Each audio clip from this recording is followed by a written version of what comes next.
Hello students, देखो capacitor chapter में capacitor को आज स्टडी करेंगे। तो देखो कैपेसिटर एक्चुअली जो है टू कंडक्टर्स का क्या होता है, कॉम्बिनेशन होता है। यानी कैपेसिटर में टू कंडक्टर्स जो होते हैं काफी क्लोज होते हैं। ठीक, अब देखो एक कंडक्टर को पॉजिटिव प्लेट कहा जाता है और दूसरे को नेगेटिव प्लेट कहा जाता है।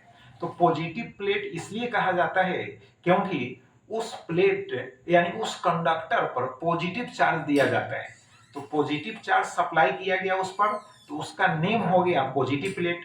और जिस पर नेगेटिव चार्ज इंड्यूस हुआ, बात समझ गए, जिस कंडक्टर पर नेगेटिव चार्ज इंड्यूस हुआ उसको कहा गया नेगेटिव प्लेट। क्लियर। अब पॉजिटिव प्लेट का जो इलेक्ट्रिक पोटेंशियल हुआ वह पॉजिटिव पोटेंशियल कहलाएगा, उसको V प्लस से इंडिकेट किया गया है। एंड जो निगेटिव प्लेट है उसके पोटेंशियल को निगेटिव पोटेंशियल कहा जाएगा, जिसको V माइनस से इंडिकेट किया गया है। अब देखो कि पॉजिटिव प्लेट पर चार्ज को दिखाया गया है प्लस क्यू से, और जो निगेटिव प्लेट है उस पर चार्ज को दिखाया गया है माइनस क्यू से। अब तुम खुद समझ सकते हो कि अगर टोटल चार्ज कहा जाए कि कैपेसिटर पर टोटल चार्ज कितना हुआ, तो भाई दोनों चार्जेस को ऐड करोगे, यानी पॉजिटिव प्लेट के चार्ज को और फिर नेगेटिव प्लेट के चार्ज को ऐड करोगे तो मिलेगा जीरो। तो इसका मतलब हो गया कि टोटल जो चार्ज हुआ किस पर, on a capacitor, that will be zero, वह जीरो हो गया। अब इतनी जानकारी तो हो गई। अब सिंबल यहां हम बना दिए हैं, बात समझ गए ना, यहां सिंबल बना हुआ है। अब उसके बाद देखो, अब हम समझते हैं कैपेसिटी और कैपेसिटेंस को। यह तो हो गया कैपेसिटर हो गया, बात समझ गए ना। तो देखो द चार्ज क्यू, अब the charge Q on the capacitor is proportional to the potential difference भी बिटवीन द प्लेट्स। अब क्या कहता है, the charge Q on the capacitor, यानी कैपेसिटर पर जो सप्लाई किया गया चार्ज क्यू वह है ना किसके प्रोपोर्शनल होता है, तो potential difference between the plates, यानी जो दोनों प्लेट्स हैं उनके बीच जो पोटेंशियल डिफरेंस है उसके डायरेक्टली प्रोपोर्शनल होता है। तो Q is directly proportional to potential difference हो गया V, बात समझ गए। और Q इज इक्वल टू लिखेंगे CV, where C is a proportionality constant है, which is now called capacitance of the capacitor। तो अब एक फॉर्मूला मिला Q is equal to CV, इस फॉर्मूला में जो C है उसी C को हम कहते हैं capacitance of the conductor. Clear हो गया। अब एक्चुअली ऐसे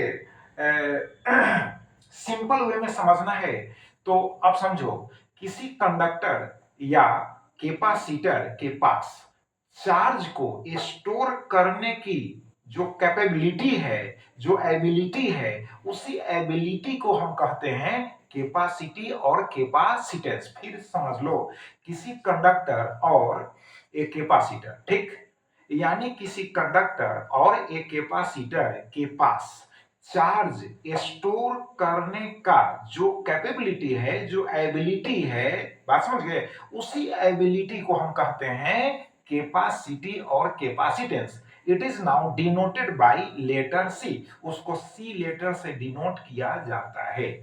क्लियर हो गया। तो यहां पर देखो C is equal to Q upon क्या हो जाएगा V। उसके पहले एक जानकारी ले लो कि भाई जो कैपेसिटी होता है और कैपेसिटेंस होता है दोनों सेम ही मीनिंग रखता है।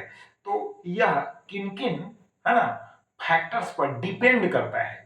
तो देखो कैपेसिटी जो है और कैपेसिटेंस जो है, बात समझ गए ना, तो यह डिपेंड करता है कैपेसिटर के प्लेट, बात समझ गए, प्लेट के शेप पर और साइज पर, और फिर इसके बाद प्लेटों के बीच जो डाइलेक्ट्रिक मीडियम है उस मीडियम पर डिपेंड करता है। क्लियर हो गया। यानी शेप पर, किसके शेप पर, तो भाई कैपेसिटर है ना कंडक्टर से बना होता है, तो कंडक्टर का जो प्लेट है उसके शेप पर और फिर उसके साइज पर, और दोनों प्लेट्स के बीच जो डाइलेक्ट्रिक मीडियम है यार, उस मीडियम पर भी डिपेंड करता है। अब चलो कि भाई C इज इक्वल टू हो गया Q अपॉन V। अब C is equal to Q upon V हो गया, तो इसका ऐसा यूनिट क्या होगा, तो देखो C is equal to Q by V है। Q का मतलब होता है चार्ज, V का मतलब होता है पोटेंशियल डिफरेंस, ठीक है। तो चार्ज का ऐसा यूनिट क्या होता है, चार्ज का ऐसा यूनिट होता है कूलम होता है, बात समझ गए। चार्ज का ऐसा यूनिट कूलम, अब पोटेंशियल डिफरेंस का होता है वोल्ट, तो हो गया यानी कूलम बाई वोल्ट। तो C अपॉन V लिखा हुआ है इज ऑल्सो कॉल्ड फैराड। अब इसी कूलम बाई वोल्ट को हम कहते हैं, है ना, क्या कहते हैं, कूलम बाई वोल्ट को कहते हैं फैराड। कूलम बाई वोल्ट को क्या कहते हैं, फैराड। अब फैराड जब कहते हैं तो इसको F से इंडिकेट किया जाता है।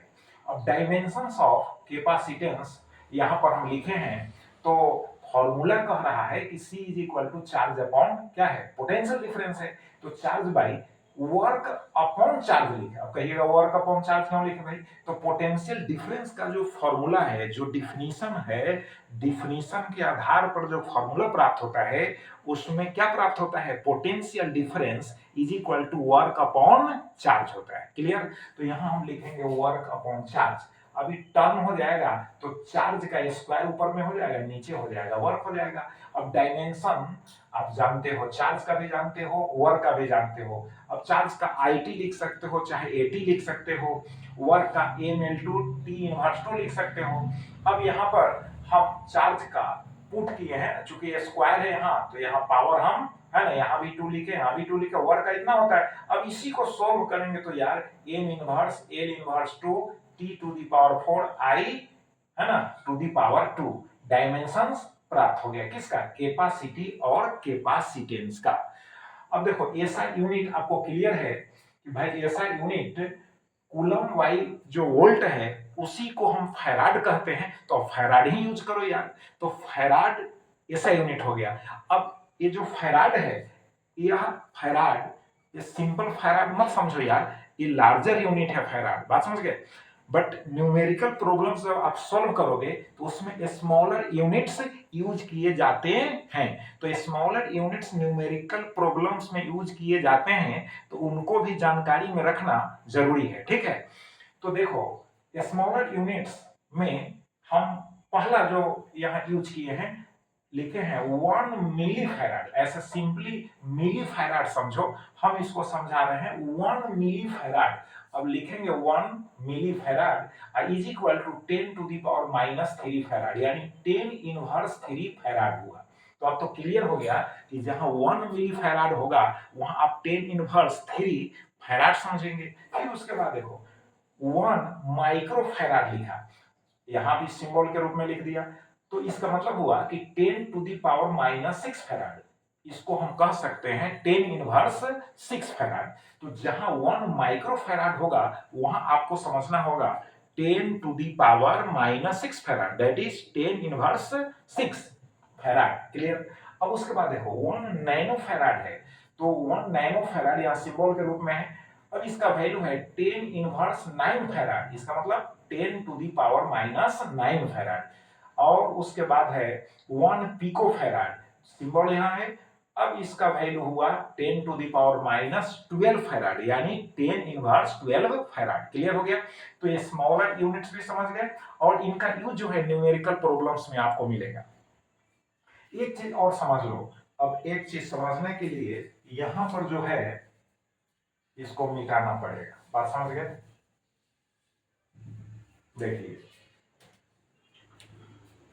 सेल को समझ लो, ऐसे सेल जो है ना, स्पेशली जो है करंट इलेक्ट्रिसिटी में पढ़ाएंगे हम, लेकिन यहां पर चूंकि सोर्स ऑफ चार्ज यूज करना है इसलिए सेल को हम समझा दे रहे हैं। देखो सेल का सिंबल समझो, सिंबल समझ लो यार, फिर आप अगेन पढ़ोगे इसको, ठीक है, करंट इलेक्ट्रिसिटी में। अब देखो एक यहां पर जो लाइन देख रहे हो लॉन्गर है, यह जो है शॉर्टर है, ठीक है। तो देखो इसको कहो पॉजिटिव, इसको कहो नेगेटिव, यानी पॉजिटिव नेगेटिव सिर्फ नहीं कहना है, पॉजिटिव टर्मिनल कहना है, बात समझ गए। जो बड़ा है साइज में, है ना, लेंथ में जो बड़ा है उसको कहना है पॉजिटिव टर्मिनल, ठीक है। और जो लेंथ में छोटा है, शॉर्टर है, उसको कहेंगे हम निगेटिव टर्मिनल। क्लियर हो गया। Positive terminal negative terminal. तो ए हो गया पॉजिटिव, ए हो गया नेगेटिव। बात समझ गए? अब देखो एक सिंपल हम सर्किट तैयार करते हैं, इसमें एक स्पेशल कंडक्टर यहाँ यूज कर दिए, ठीक है। आई इसको ऐड कर दिए। देखो ये जो कनेक्टिंग वायर देख रहे हो, कनेक्टिंग वायर भी तो कंडक्टर ही है, नाम ही है कनेक्टिंग वायर यार।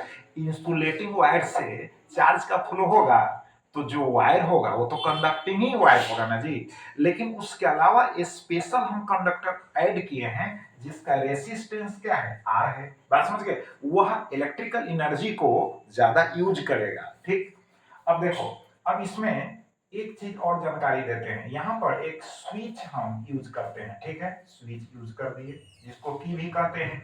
अब देखो स्विच यूज किए, अभी यहाँ पर आप स्पष्ट रूप से देख रहे हैं, यहाँ जो स्विच है ऑन है कि ऑफ है? तो स्विच जो है ऑफ है, ऑन नहीं है, यानी की जो है ओपन है, खुला हुआ है।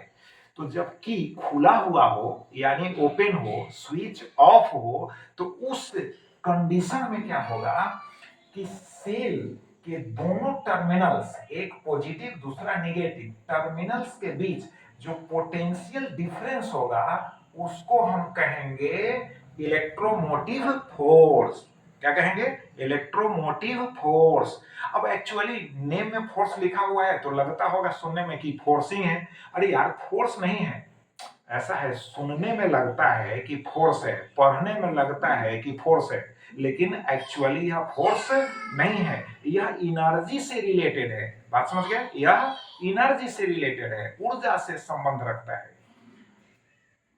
अब देखो, तो अब इसको हम कहेंगे क्या, इलेक्ट्रोमोटिव फोर्स। कब? जब स्विच ऑफ होगा तब, याद रखना। अब इसको लिखेंगे, कर्सिव राइटिंग में लिख दिए हैं ई से।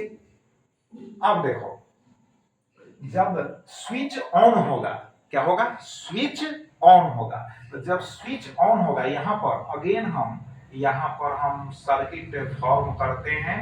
देखो छोटा सा, बिल्कुल छोटा सा समझने के लिए, यहां पर हो गया कंडक्टर स्पेशल, और यहां जो है स्विच जो है ऑन कर दिए, ठीक है। स्विच ऑन हो गया यानी कि जो है क्लोज्ड हो गया। कि क्या हो गया? क्लोज्ड हो गया। ये स्पेशल है ना कंडक्टर है जिसका रेसिस्टेंस आर है। अब देखो यहाँ पॉजिटिव टर्मिनल ऐसे भी लिख सकते हैं, यहाँ भी प्लस लिख सकते हैं, यहाँ भी माइनस लिख सकते हैं। अब जो पोटेंशियल डिफरेंस होगा है ना, उसको कहेंगे टर्मिनल पोटेंशियल डिफरेंस। यार अब जो पोटेंशियल डिफरेंस होगा positive terminal and negative terminal के बीच में, उसको हम इलेक्ट्रोमोटिव फोर्स नहीं कहेंगे। बात समझ गए? अब कहेंगे हम टर्मिनल पोटेंशियल डिफरेंस, क्योंकि अब जो है रिड्यूस होगा, यानी पोटेंशियल डिफरेंस क्या होगा, यहां जितना था उतना अब नहीं रहेगा, क्योंकि कंडक्टर जो है उसका यूज करेगा। बात समझ गए कि नहीं? क्लियर हो गया कॉन्सेप्ट कि जब स्विच ऑफ होगा तो जो पोटेंशियल डिफरेंस होगा सेल के दोनों टर्मिनल्स के बीच में, उसका नेम होगा इलेक्ट्रोमोटिव फोर्स। एक्चुअली वह फोर्स नहीं होगा, वह वर्क और एनर्जी से है ना क्या संबंध रखेगा। क्लियर हो गया? और उसको है ना ईएमएफ ही कहते हैं, शॉर्ट फॉर्म में ईएमएफ, इलेक्ट्रोमोटिव फोर्स, ईएमएफ। लिखते हैं कर्सिव राइटिंग ई से, ठीक है। और जब स्विच जो होगा क्लोज होगा, बात समझ गए, स्विच ऑन होगा, दैट इज की जो होगा क्लोज होगा। बात समझ गए कि नहीं? हमको बोलना चाहिए कि क्लोज होगा और स्विच क्या होगा, ऑन होगा यार। बात समझ गए? तो उस कंडीशन में क्या होगा कि वही पोटेंशियल डिफरेंस, सेल वही है, बात समझ गए, सेल वही है। अब पोटेंशियल डिफरेंस जो होगा, क्योंकि कंडक्टर एनर्जी का इलेक्ट्रिक एनर्जी यूज करेगा, तो अब जो पोटेंशियल डिफरेंस होगा उसका नेम होगा टर्मिनल पोटेंशियल डिफरेंस। अब उसको कर्सिव राइटिंग से नहीं बल्कि हम लिखेंगे भी से इंडिकेट करेंगे। क्लियर हो गया कॉन्सेप्ट? अब यूनिट जो होगा इसका भी वोल्ट होगा, इसका भी वोल्ट होगा। क्लियर? ये तो इसमें कोई दिक्कत नहीं है, यूनिट सेम होगा। बात समझ गए?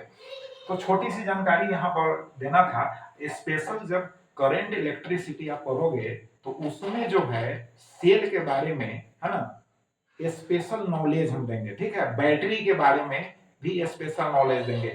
यानी बैटरी क्या है, थोड़ी सी जानकारी ले लो। सेलों का जो ग्रुप है उसी को तो बैटरी कहते हैं यार।